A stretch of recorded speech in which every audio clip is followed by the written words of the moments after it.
तर सावित्रीबाई फुले पुणे विद्यापीठानं आयोजित केलेल्या वक्तृत्व स्पर्धेवरून आता नवा वाद निर्माण झालाय। व्हॉइस ऑफ देवेंद्र वक्तृत्व स्पर्धेच्या नावावरून टीका होऊ लागली आहे। मुख्यमंत्री देवेंद्र फडणवीसांच्या प्रेरणेतून वक्तृत्व स्पर्धा आयोजित केल्याचं विद्यापीठाचं म्हणणं आहे। पुणे विद्यापीठाच्या राष्ट्रीय सेवा योजनेच्या विभागाच्या माध्यमातून स्पर्धेचं आयोजन करण्यात आलंय। स्पर्धेच्या आयोजनावरून रोहित पवार आणि सुषमा अंधारे यांनी ट्विट करत टीका केली।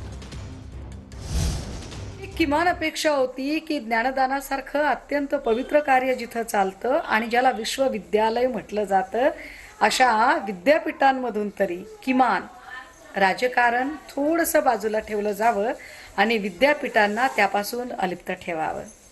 आम्हाला कुलगुरू महोदयांना विचारायचंय, व्हॉइस ऑफ देवेंद्रसाठी जर तुम्ही पत्रक काढत असाल तर मग उद्या आम्ही आपल्याला वादविवाद स्पर्धेचं पत्रक देतो की काय महाराष्ट्राचे मुख्यमंत्री मतांची चोरी करून झालेले आहेत का? तर रोहित पवार यांनी या संदर्भात एक ट्विट केलेलं आहे, ते आपण पाहूया। त्यांनी आपल्या ट्विटमध्ये काय म्हटलंय, विद्यापीठानं राजकीय अजेंड्याचा भाग व्हायचं नसतं, याचाच कदाचित विद्यापीठ प्रशासनाला विसर पडलेला दिसतो, असं रोहित पवार यांनी आपल्या ट्विटमध्ये म्हटलंय। निवडणूक आयोगानं भाजपच्या एखाद्या डिपार्टमेंट प्रमाणे काम करत असल्याचं संपूर्ण देश बघत आहे, असं देखील रोहित पवार यांनी म्हटलंय। आता शिक्षणाची मंदिरं असलेली विद्यापीठं देखील त्याच पंक्तीत बसणार असतील तर विश्वास तरी कुणावर ठेवायचा, असं रोहित पवार यांनी आपल्या ट्विटमध्ये म्हटलंय।